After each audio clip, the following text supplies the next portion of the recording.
du sujet 3 qui permettait de calculer les stocks.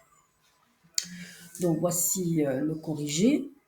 Et ici, c'est pour vous expliquer comment fonctionne la valorisation des stocks. Donc, comme j'ai tout calculé automatiquement, voilà. Ah, voilà, enfin je le referai. Alors, le stock initial, on va parler des billes. Le stock initial était de 10 billes à 1 euro. Voilà, ça a été acheté le 1er janvier 2024. La comptabilité ne prend pas en compte la gestion des quantités. Par contre, comme vous avez vu avec les unités d'œuvre, on va pouvoir le prendre en compte dans la gestion financière, avec donc la répartition des charges dans les centres d'analyse et la gestion des coûts. Donc en compta, on n'a que la partie numéraire.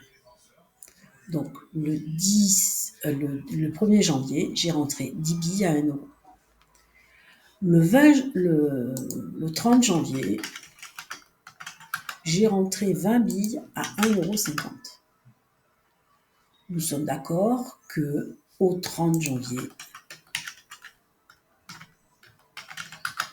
j'avais 30 billes et que la valeur de ces 30 billes, c'est bien la valeur des 10 billes plus la valeur des 20 billes, c'est-à-dire 40 €. Et pour trouver la valeur unitaire, j'ai divisé les 40 €, vous les avez ici, par les 30 billes. Et ça m'a donné le prix unitaire de la bille, enfin en tout cas la valeur unitaire de la bille au 30 janvier.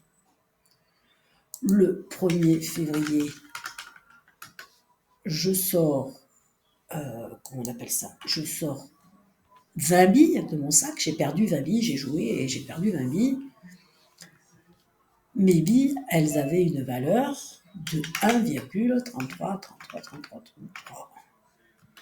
Ce qui veut dire que le jour où j'ai joué, j'ai perdu 26,66.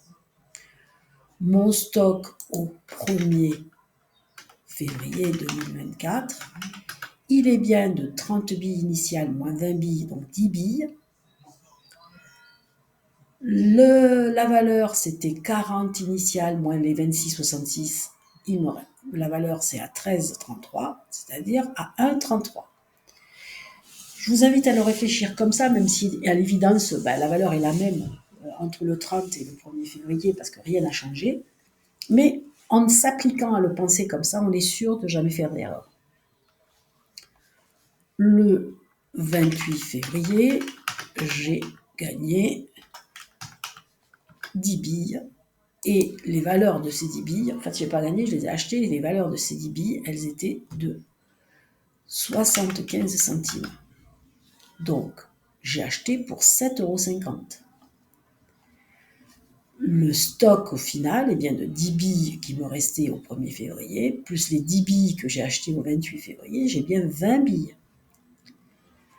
Mon stock, la valorisation, il était bien de 13,33 € au 1er février et de 7,50 € qui est l'achat, ce qui veut dire 20,83. Et bien en fait, pour trouver la valeur unitaire de mes billes, je prends 20,83 que je divise par 20 et mes billes valent 1,04. Vous voyez bien que si j'avais vendu les billes ici, je les aurais vendues 1,33. Enfin, en tout cas, mon coût de revient de la bille, mon coût d'achat de revient de la bille, il serait de 1,33. Si je voulais les vendre aujourd'hui aujourd'hui, et que alors on est le 10 mars par exemple, 2024, leur coût est de 1,04. Ce qui veut dire que je pourrais de suite dire que si j'ai continué à les vendre à 1,33, je gagnerais la différence. Mais ça n'empêche que je le sais, puisque je l'ai calculé. L'erreur serait de se dire, la prochaine fois, je le vendrai à 1,04. Parce que si je fais des sorties de stock ou des entrées de stock qui rehaussent mon coût total et donc ma valeur unitaire, à ce moment-là, je perdrai de l'argent. Donc c'est très important de valoriser son stock. et de le valoriser à date. Vous verrez quand on calculera les points morts, etc., que ce sont des données importantes.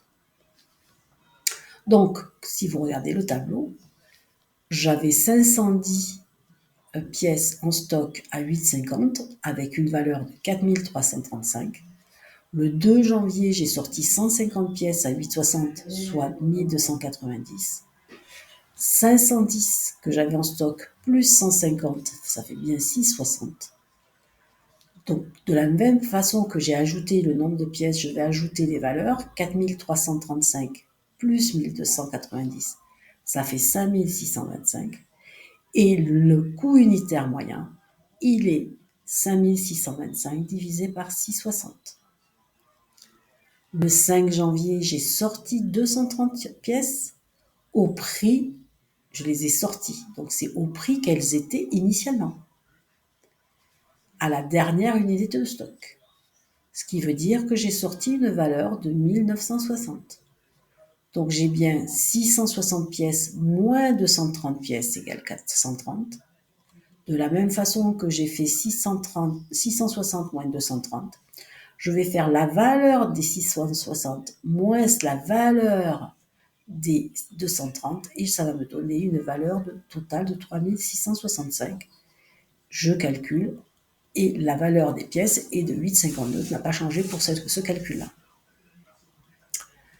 Je rentre 400 pièces à 8,20 €, 3280.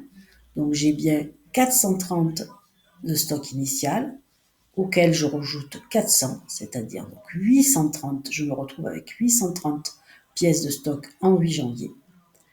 Donc je me retrouve avec le stock initial de 3600 plus la valeur totale du nombre de pièces qui rentrent au 8 janvier.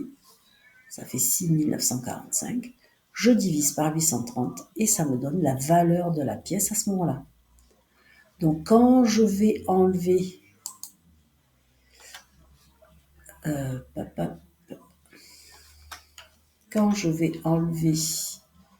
ici les 250 unités, je vais les enlever avec la valeur unitaire de la dernière unité de stock. Et là, de la même façon que j'ai fait 830 moins 250 égale 580, je vais faire 6945 moins 2091 et c'est égal à 4853. Et 4853 pas divisé par le nombre de pièces me donne le coût unitaire au 15 janvier. Ici, je rajoute 200 pièces, donc je vais rajouter les valeurs. Ici, j'enlève 310 pièces, donc je vais enlever les valeurs. D'ailleurs, je vais faire ici égale ceci pour que ça soit tout à fait juste. Voilà, en espérant que cette vidéo vous aura permis d'avancer sur ce calcul de stock.